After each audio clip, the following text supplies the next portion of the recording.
Hello everyone. स्वागत है आप सभी का एक और नए वीडियो में।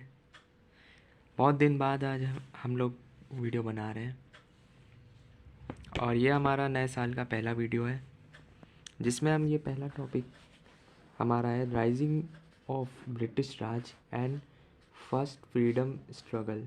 तो पहले तो हम ये कवर करेंगे राइजिंग ऑफ ब्रिटिश राज। और इसकी शुरुआत होती है 1600 से।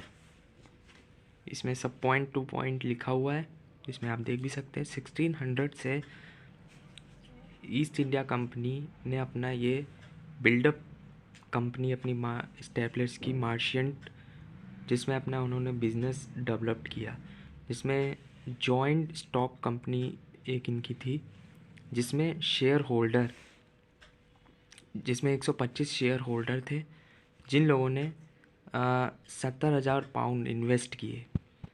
और इस तरह इनका ये स्टॉक का धंधा चलने लगा। 1600 ये सब पॉइंट टू पॉइंट आप जो टाइमलाइन है ईयर ये नोट करते रहें, क्योंकि ये आजकल एग्ज़ाम में बहुत फॉर्म आपके निकल रहे हैं, पुलिस का हो या फिर कहीं भी हो, आपके ग्रेजुएशन में भी ये पूछेगा एग्ज़ाम में। तो ये हर चीज़ में ये टॉपिक आपके काम आएगा जो मैं ये पढ़ाने जा रहा हूँ। और इसके बाद स्पाइस का इन्होंने स्पाइसेस का ट्रेडिंग का इस्टेब्लिश किया 1601 में, एक साल बाद, जब ये वाला स्टॉक जॉइंट स्टॉक में कंपनी में इन्होंने जब इन्वेस्ट किया।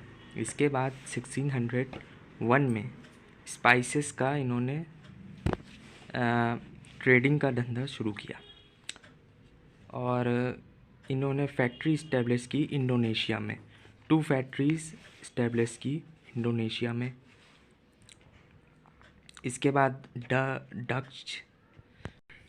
Dutch trader had recently began trading in the area.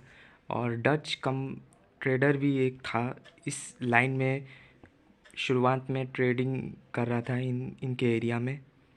Dutch company कह सकते हो या trader.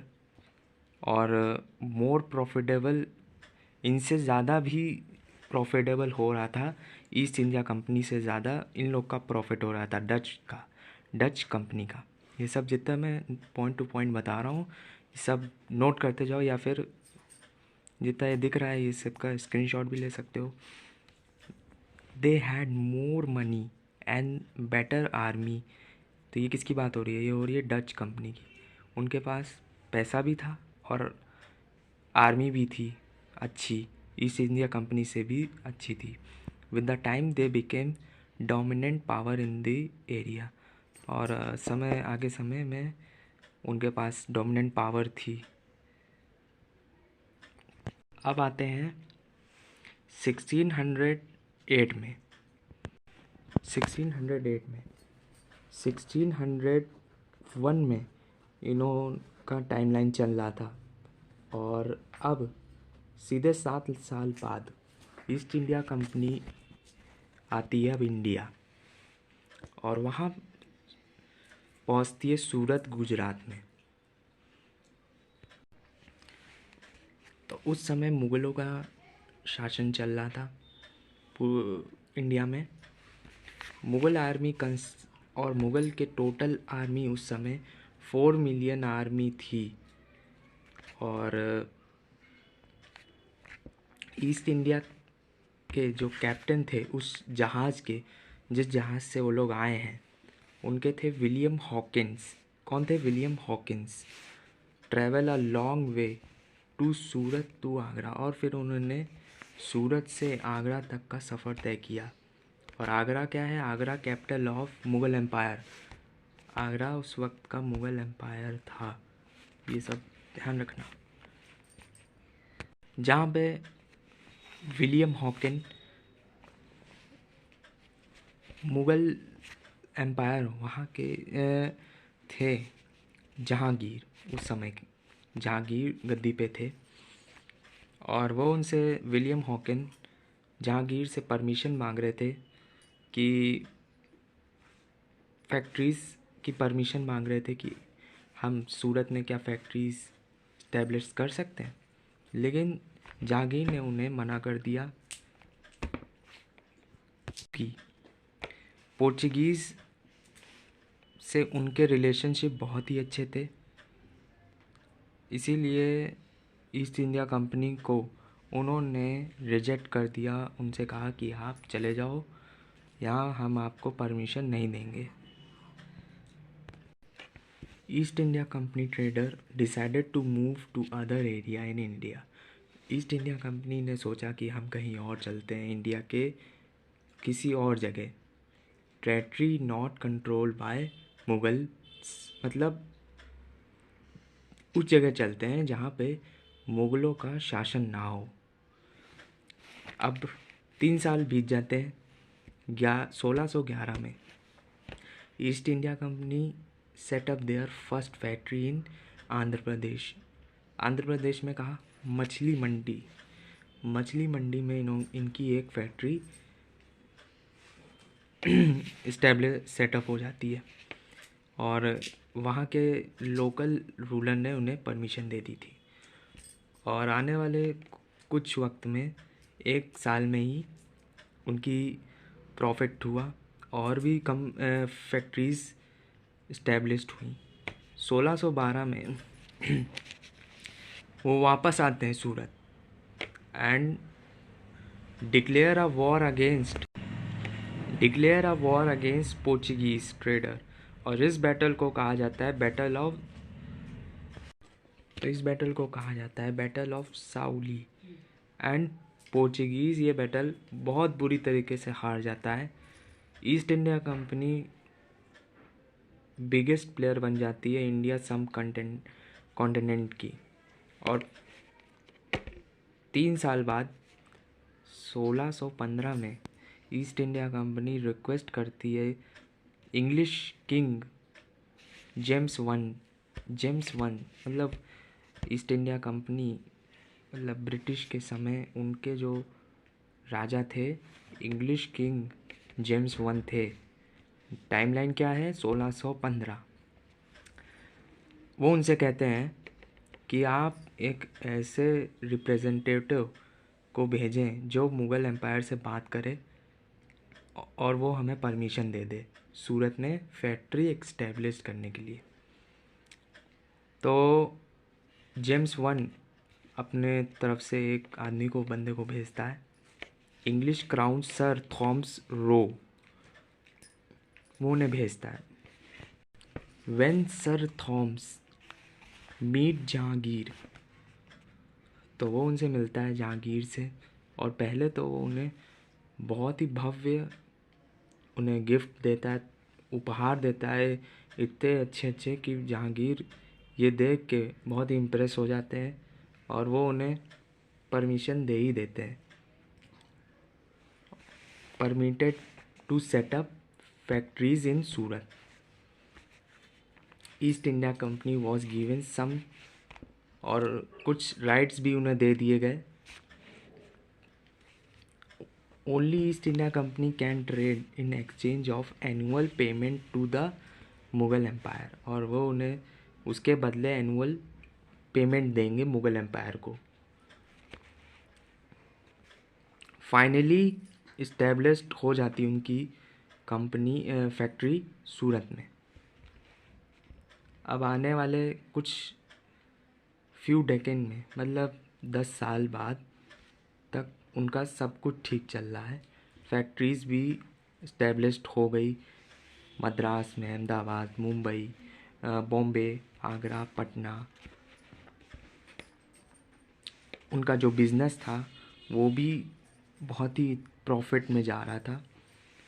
Bye trading in cotton, indigo, silk, literal in think like tea का भी उन्होंने शुरू कर दिया था।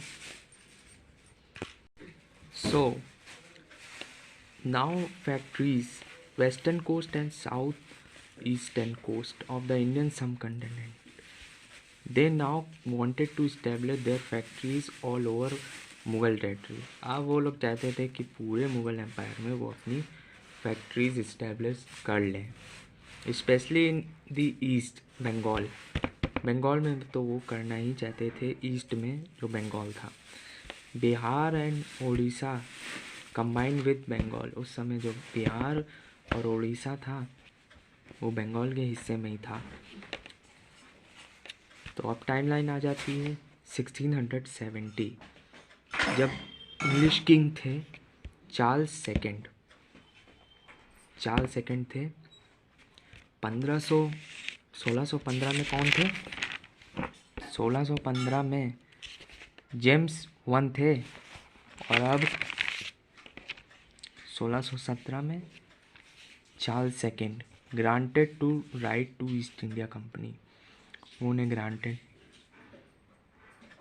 कुछ देते हैं, ग्रांट कर देते हैं, right to occupy territory, right to command for it yes,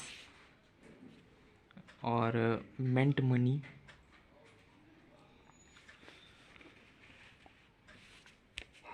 form a private army. So अब आ जाता है 1682, East India Company trade negotiate with then Mughal governor of Bengal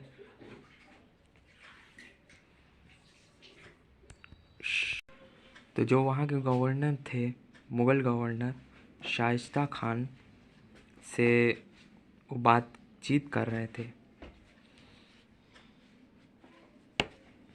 the company wanted to governor to issue a royal, और वो चाहते थे कि जो गवर्नर हमें परमिशन दे दे वहाँ ट्रेड करने के लिए बंगाल में, लेकिन but they wanted to trade right and tax cuts, और वो कह रहे थे कि हम आपको परमिशन देंगे लेकिन आप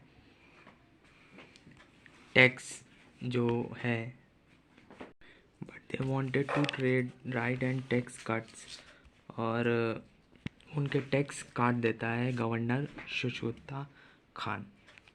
A new Mughal empire had access to the throne. Aurangzeb, अब औरंगजेब गद्दी पर बैठ जाता है। When he heard the request of East India Company, he considered them or having so many factories and they were content.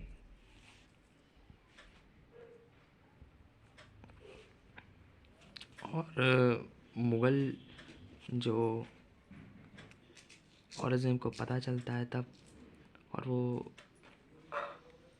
जो east India company है वो उनसे permission मांगती, कहती है कि अब मैं बंगाल में भी फैक्ट्रीज इस्टेब्लिश करना चाहता हूँ, लेकिन औरंगज़ेब उन्हें मना कर देता है,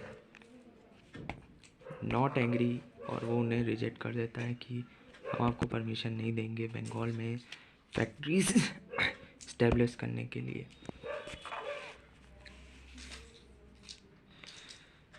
यहीं से वॉर डिक्लेयर हो जाता है अगेंस्ट मुग़ल एम्पायर्स। ये टाइम था 1686, जहाँ पे ईस्ट इंडिया कंपनी बहुत बुरी तरीके से हारता है मुग़ल से, और बहुत बुरी तरीके से ईस्ट इंडिया कंपनी ये वॉर जो ये लड़ाई होती है, युद्ध हार जाता है मुग़ल से, और उन्हें पेनल्टी भरनी पड़ती है, उन्हें पैसे देने पड़ते हैं औरंगज़ेब को, और वो उनसे माफ़ी भी मांगते हैं। ईस्ट इंडिया कंपनी औरंगज़ेब से माफ़ी भी मांगते हैं, फ़ाइन लगाता है औरंगज़ेब कि उनसे 1.5 लाख रुपए तक के समय में लेता है, यानी कि आज के समय में 350 मिलियन मतलब 35 करोड़ रुपए लेता है। टाइम आता है 1707, जब औरंगज़ेब की डेथ हो जाती है, और यहाँ पे बहुत ही डाउनफॉल हो जाता है मुग़ल एम्पायर, और एक चांस मिल जाता है ईस्ट इंडिया कंपनी को फिर से, जहाँ गद्दी के लिए लड़ाई हो रही थी। लोकल नवाब थे और लोकल किंग और जमींदार एक दूसरे से लड़ रहे थे कि कौन गद्दी पे बैठेगा कौन नहीं बैठेगा। उस समय